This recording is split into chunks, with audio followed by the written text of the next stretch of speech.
Hello again, everybody. I'm Roger Hoover. Glad to welcome you back to the Crimson Tide Sports Network, and welcome to this Thursday edition of Crimson Drive, driven by Tuscaloosa Toyota. Make sure you check them out online at tuscaloosatoyota.com. We're excited to be with you. A great time of the year as we are wrapping up the month of March. Looking forward to April, and we're glad to have you with us for Crimson Drive, again driven by Tuscaloosa Toyota.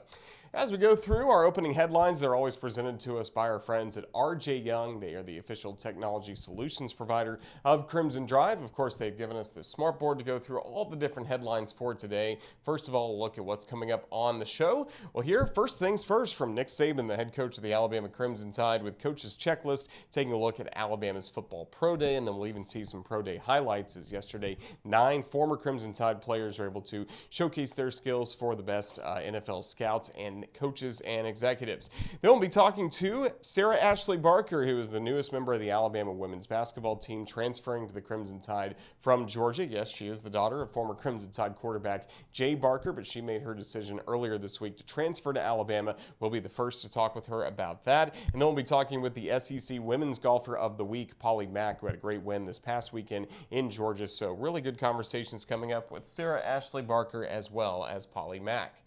Taking a look at some Crimson Tide headlines, we will start with the softball team. Last weekend, really great series in South Carolina, got the sweep. The first game was really interesting, and then KJ Haney had the pinch hit grand slam for Alabama, and then great performances after that on Saturday, and then Sunday, especially Montana Fouts was sharp, helping Alabama get that win against the Gamecocks.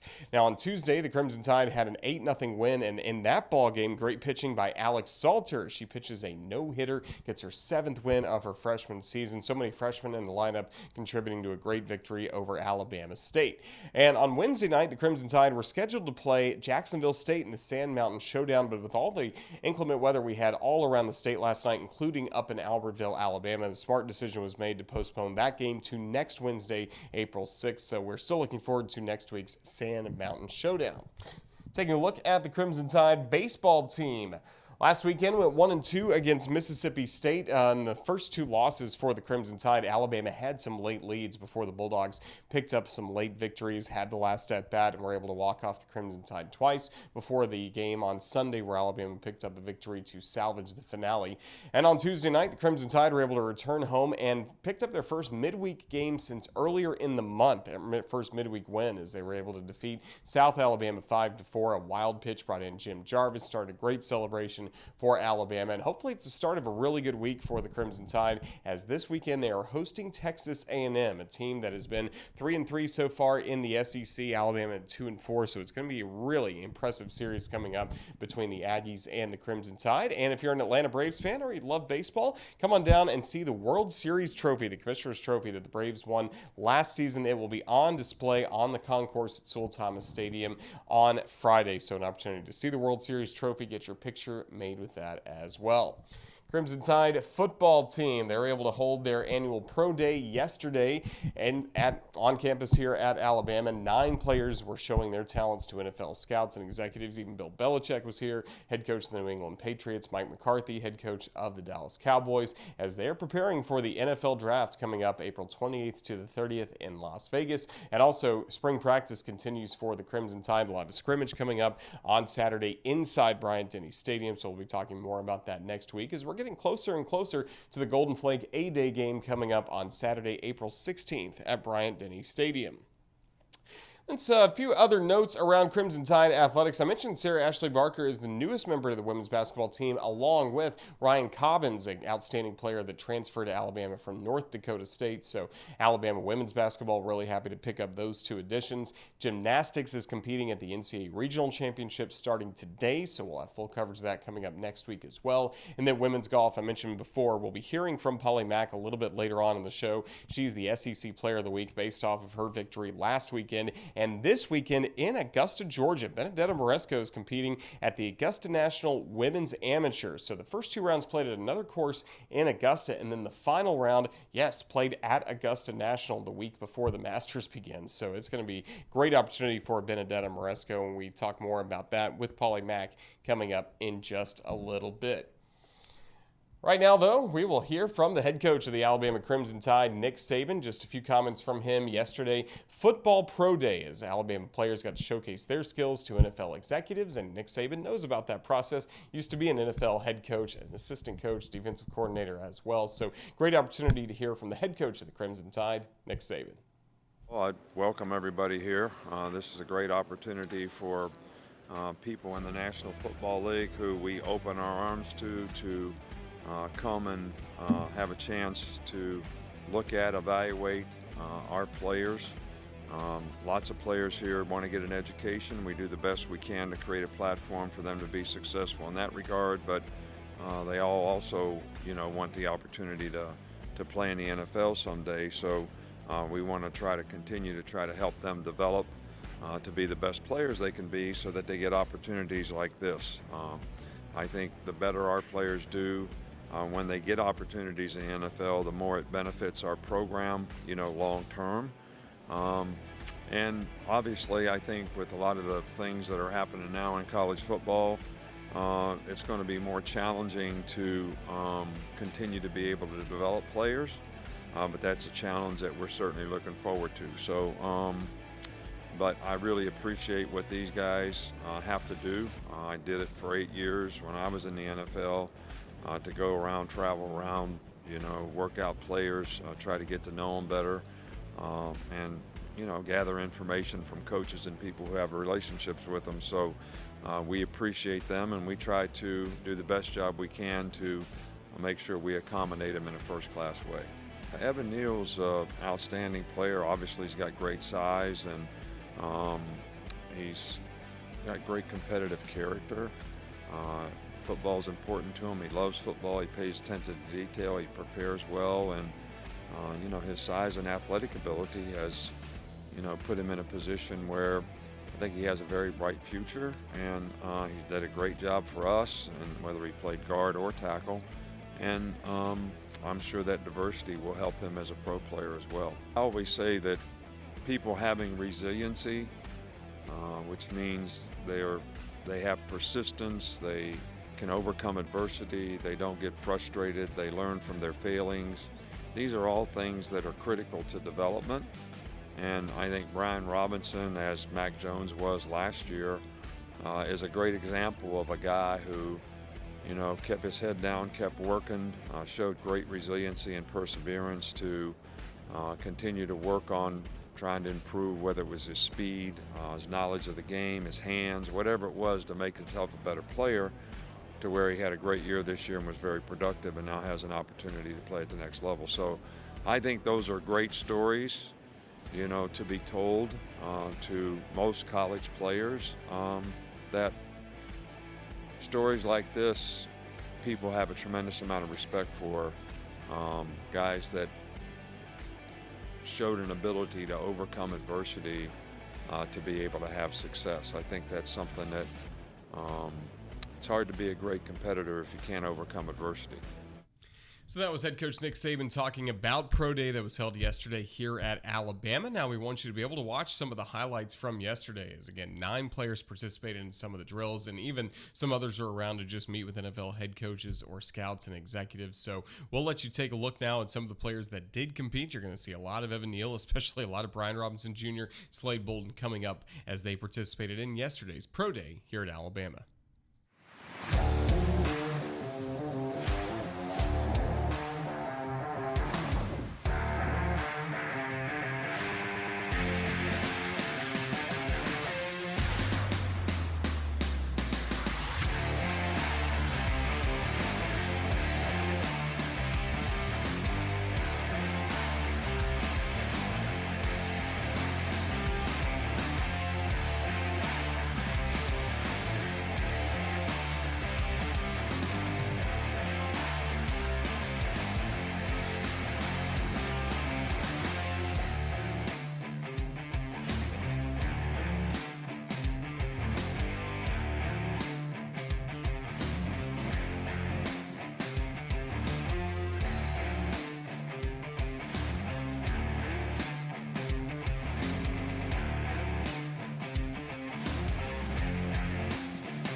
Great work done by Alabama football alums as they get ready for the NFL draft at the end of the month in April. But we're at the end of the month here in March, and that means that the basketball season, of course, is complete. And earlier this week, Alabama women's basketball saw its season come to a close in South Dakota against South Dakota State as the Jackrabbits got the win in the quarterfinals of the women's NIT, and that ended Alabama's season. But as you'll hear coming up in just a moment, it wasn't totally a bad day for the Crimson Tide on Sunday night going into Monday, because we got some very good news in the transfer portal for Alabama women's basketball as Ryan Cobbins comes to Alabama from North Dakota State. Certainly glad to add her to the roster. We'll be visiting with her in the next few weeks here on Crimson Drive. But also joining the Alabama roster, it was officially announced on Monday, Sarah Ashlee Barker joins Alabama from Georgia, where she played 2 seasons, led the Bulldogs in three-pointers made this past year, and then last year as a freshman was named to the SEC All-Freshman team. She's a legacy. She grew up loving Alabama all across sports, of course, because of her father, Jay Barker, who won a national championship as a quarterback here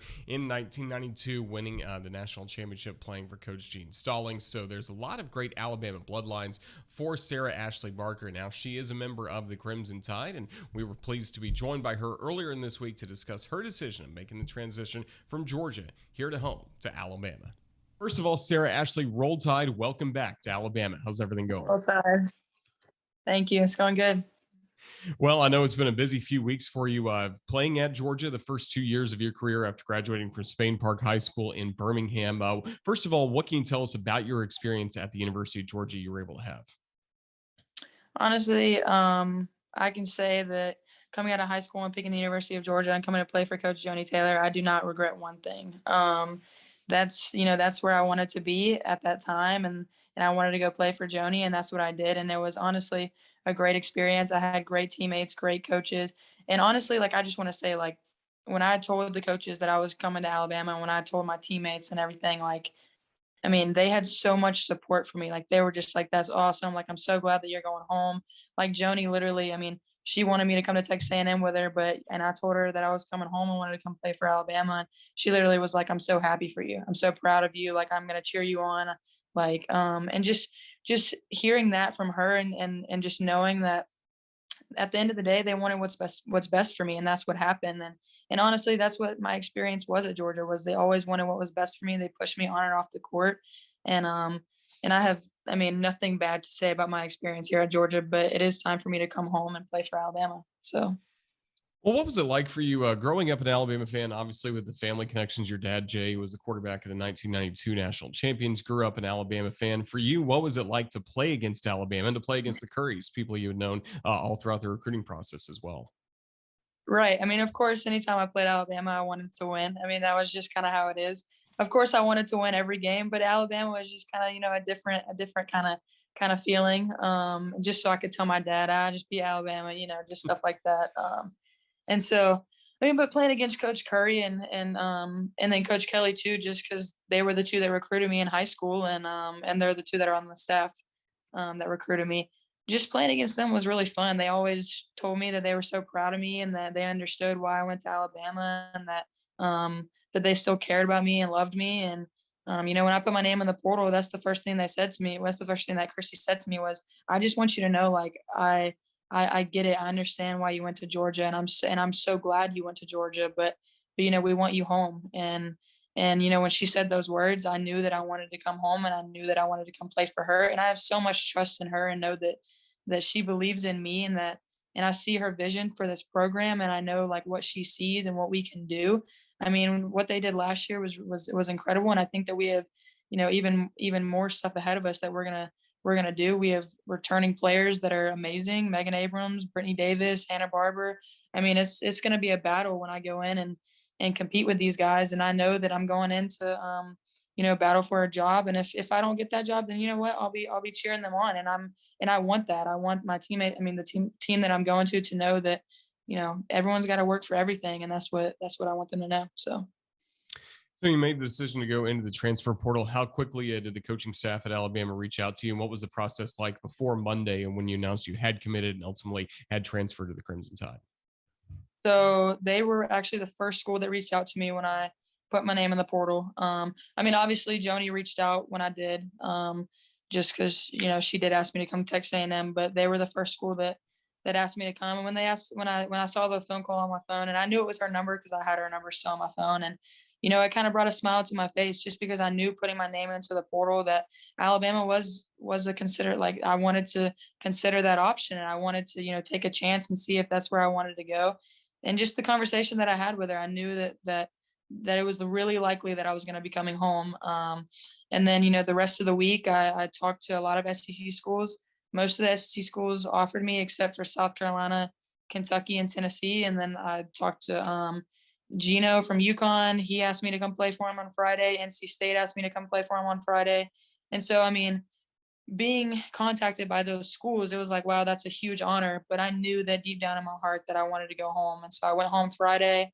I went to Alabama actually to see my brother, and then we kind of chatted with the Currys for a little bit, and they just told me their what they see in the vision for this program. And then I came back this weekend and I sat down and talked to Joni, and I told her that, I wanted to go home and that I wanted to go play for my home state and represent that, and do everything in my power to help Coach Christie just get to the next step of Alabama women's basketball. So, and then I announced it. I told Christy and them Sunday night after I had talked to Joni, and when I FaceTimed them, it was an incredible experience. They were so happy. I actually called them after they lost, and I kind of hinted to them. I said, I know we lost tonight, and Christy's eyes kind of got big, and then I was like, but I hope I have some great news, and I'm coming home, and I just want you to know that I want to play for you, and that's true. I'm coming home to play for this state, play for Coach Christie,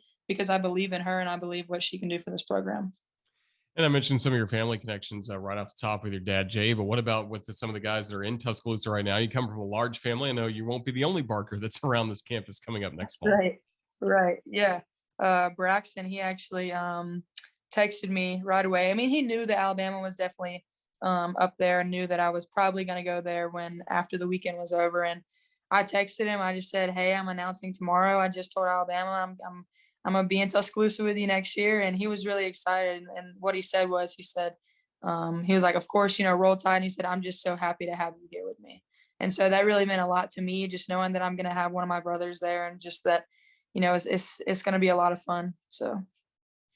What do you think it's going to mean to you coming up in November, that first game you play for real against an opponent wearing an Alabama jersey?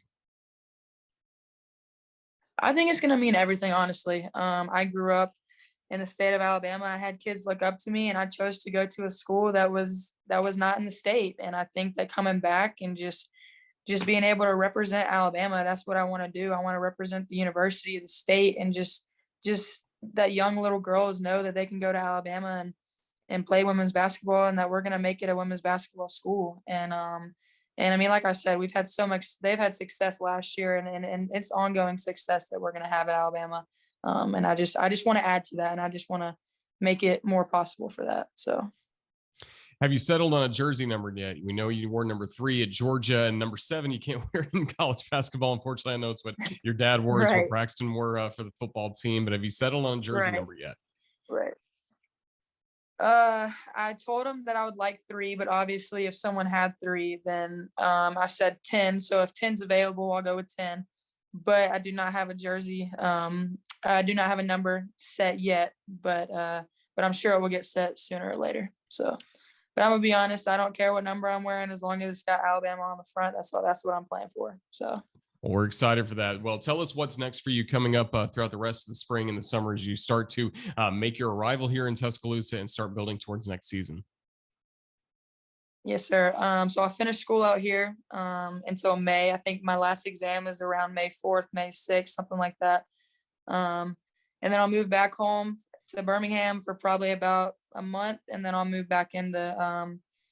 into Tuscaloosa in June, and then just get started with summer workouts, school, and then just go from there. Well, Sarah, Ashlee, before we let you go, any final message to the Crimson Tide fans who, I'm sure on Monday when you made this announcement, you were getting flooded on social media with so many people so happy for this news. Yes, just any final message to the fans about what's ahead for you and the Crimson Tide? I just want them to know that I'm going to come out and play my hardest every single night. And I think that they need to understand that, Coach Christy Curry has a vision for this program, and we're going to do it. And I believe in her, and she trusts me, and she believes in this program and believes in the team that we have and that we're going to have next year. And I think that I really hope that everyone buys in, in Tuscaloosa and comes and supports us, because I really think we're going to create something special here. And I truly believe that from, the coaching staff to my teammates that I'm going to be playing with next year. And it's going to be really exciting. We're thrilled you're coming home. Sarah Ashlee Barker, just thank you so much for joining us here on Thank Crimson you. Drive, driven by Tuscaloosa Toyota. Wish you all the best and can't wait for next November when you get to suit up for the first time for the Crimson Tide. But roll Tide. Thank you so much. Roll Tide.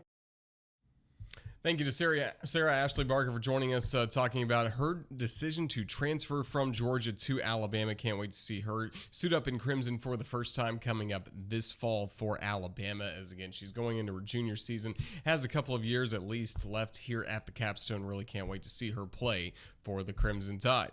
Now, somebody on the other side that's starting to wrap up their time in an Alabama uniform is Mack of the Alabama women's golf team. The senior has played here the last 2 seasons, and prior to last Sunday had never won a collegiate tournament before taking home medalist honors, but that all changed at Georgia's home course at the Liz Murphy Collegiate Classic, as she did win the top prize, was the only player that was under par for the tournament, and for that, she was named the SEC Player of the Week, so we figured it was a good time to check in with Mack of the Alabama women's golf team, wrapping up a terrific week and what's been a really great senior season here at Alabama. Roll Tide, Polly. It's been a great week for you. How's everything going? Thank you. Roll Tide. Everything's going well so far. I'm really happy that I finally could get my first win and individually for the team. And it feels great, and feels especially great since this is my last semester for Alabama. And it's just amazing to finish off the regular season like that. Yeah, certainly a great performance for you. And leading into the tournament, how are you feeling about your play all throughout the winter portion of the schedule and even the good work you did in the fall to get ready for this spring? I was feeling good all spring. I was feeling like just a little bit just a little bit was missing here and there in some tournaments to perform even better. But I think every single tournament was a good performance.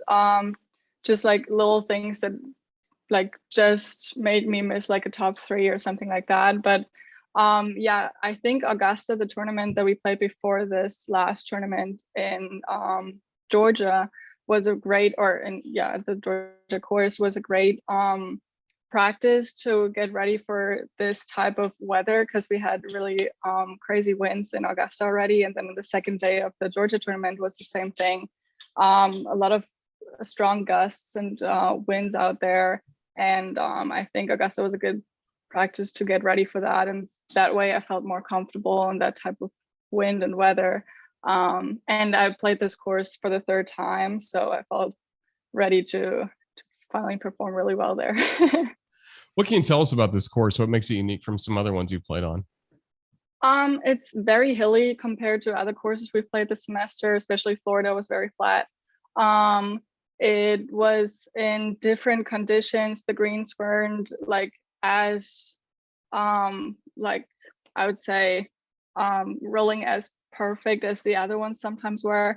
Like Augusta had really good greens. Now this one was a little trouble here and there with the greens, but it's a really good course. It's requires you to hit high shots into the greens, so you have to have a lot of spin on the greens to get it stopping really fast, because it's the greens are lifted up a little here and there. You hardly had really long shots into the greens because of the wind when we did have into wind. So wasn't that easy.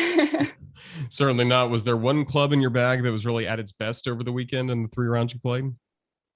I would just say that my 2-iron at the moment is just the club that helps me most around the course, just because it is the club that I use the most from the tee box. When I have a lot of into wind, it's always there. It's a safe shot from the tee box, and it was something that I was missing 2 or 3 years ago, something I didn't have. So I lost the ball here and there from the tee box. Now I'm usually very confident from the tee box. If I don't want to use driver, I just use my 2-iron, and it's always there. It's always in place.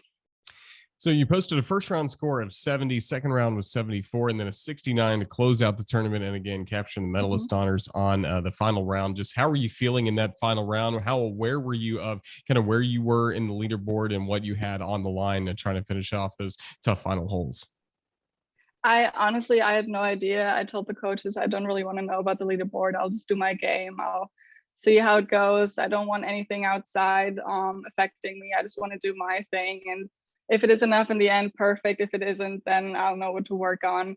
But it helped a lot that Mick, my head coach, was out there for the last 3 holes to be with me, that like my nervousness is slow going down, and yeah, just someone to talk to. And it definitely helped me to finish out with 2 birdies on the last 2 holes.